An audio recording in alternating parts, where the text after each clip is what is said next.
ஆஸ்திரேலியாவின் ஆக்ஸ்போர்ட் என்று பெயர் பெற்றது பாளையங்கோட்டை தொகுதி. அரசு பொறியியல் கல்லூரி, அரசு சட்டக் கல்லூரி, அரசு சித்த மருத்துவக் கல்லூரி, நூற்றாண்டு பழமையான கலை அறிவியல் கல்லூரிகள், நூற்றுக்கணக்கான பள்ளிகள் என திரும்பும் திசையெங்கும் கல்வி நிலையங்களை தொகுதிக்குள் காணலாம். தமிழ்நாட்டின் முக்கிய தலைவர்கள் சிறை வைக்கப்பட்ட பாளையங்கோட்டை சிறைச்சாலையும் இந்த தொகுதிக்குள் உள்ளது.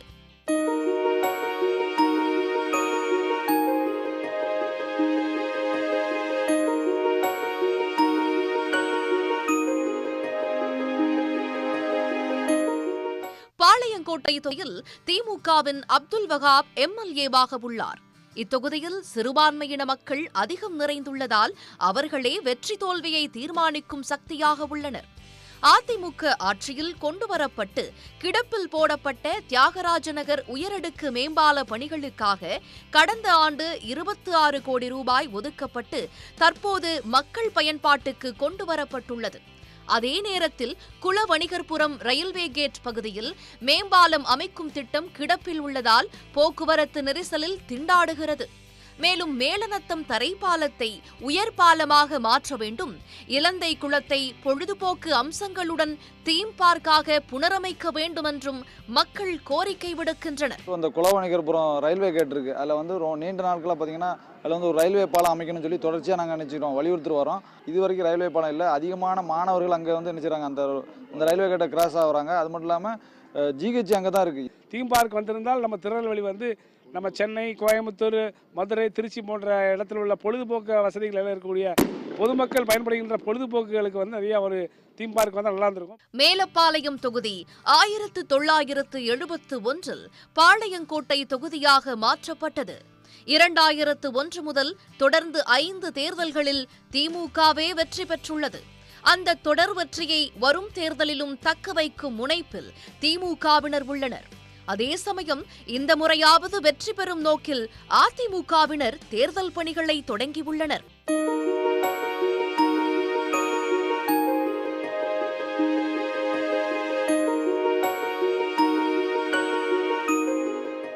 தமிழ்நாடு, கேரளா, கர்நாடகா என 3 மாநிலங்களை இணைக்கக்கூடிய பகுதியாக உள்ளது நீலகிரி மாவட்டம் கூடலூர் தொகுதி.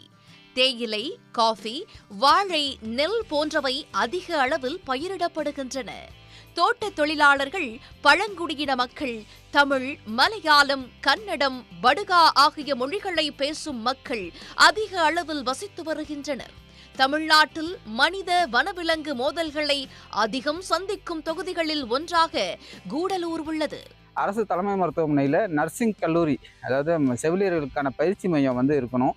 இந்த பகுதியில் படிக்கக்கூடிய நிறையா மாணவிகள், ஏன்னா எல்லாமே இங்கேருந்து ஈரோடு, திருப்பூர், கோயம்புத்தூர், சென்னைன்னு போய் தான் நர்சிங் படிச்சுட்டு வராங்க.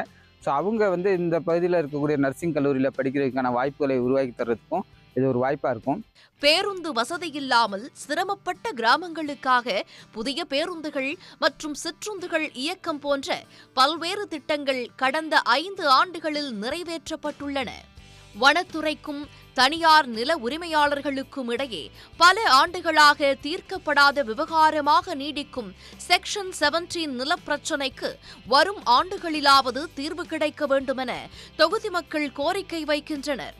அரசு நர்சிங் கல்லூரி கொண்டு வர வேண்டும், மனித வனவிலங்குகள் மோதலுக்கு தீர்வு காண வேண்டும் என்றும் வலியுறுத்துகின்றனர். அதிகமாக பார்த்தோம்னா வனவிலங்கு பிரச்சனை, நிலப்பிரச்சனை தான் இங்க பெரிய அளவில் பூதகரமாக பார்த்தா எங்கே பார்த்தாலும் சம்பவமாக இருக்குது. அதனால இதுக்கான ஒரு சரியான ஒரு தீர்வை வரக்கூடிய அரசாங்கம் எடுத்தா மிக்க நல்லதா இருக்கும். அதிமுகவை சேர்ந்த பொன் ஜெயசீலன் இங்கு எம்எல்ஏவாக உள்ளார். திமுகவின் கோட்டையாக கருதப்படும் இந்த தொகுதி கடந்த தேர்தலின் போது அதிமுக வசம் சென்றது. அதனை மாற்றி மீண்டும் தங்கள் வசம் தொகுதியை கொண்டு வர வேண்டும் என்ற முனைப்பில் திமுக உள்ளது.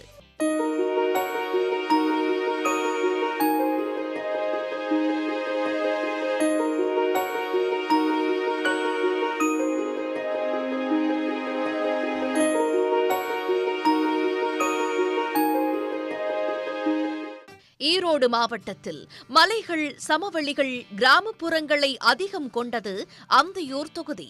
இத்தொகுதியில் 30% இடங்கள் மலைப்பகுதிகளாக நிறைந்துள்ளன. விவசாயம் பிரதான தொழிலாகவும் அதற்கு அடுத்தபடியாக செங்கல் சூளை, கைத்தறி, பட்டு உள்ளிட்ட பல்வேறு தொழில்களும் உள்ளன.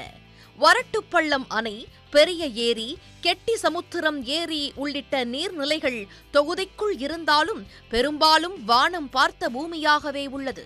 புதுப்பாளையம் குருநாதசாமி கோயில் திருவிழாவை ஒட்டி நடைபெறும் குதிரை சந்தை தென்னிந்திய அளவில் புகழ்பெற்றது.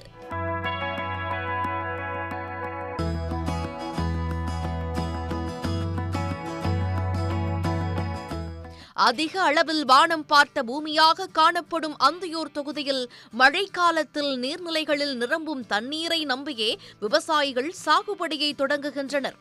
அந்தியூர் மக்களின் நீண்ட நாள் கோரிக்கையான அரசு கலைக்கல்லூரி தொடங்கப்பட்டது. சுதந்திரம் அடைந்தது முதல் நிலுவையில் இருந்த கோரிக்கையை ஏற்று கத்திரிமலை மலை கிராமத்திற்கு மின்சார சேவை வழங்க நடவடிக்கை எடுத்து 90% பணிகள் நிறைவு.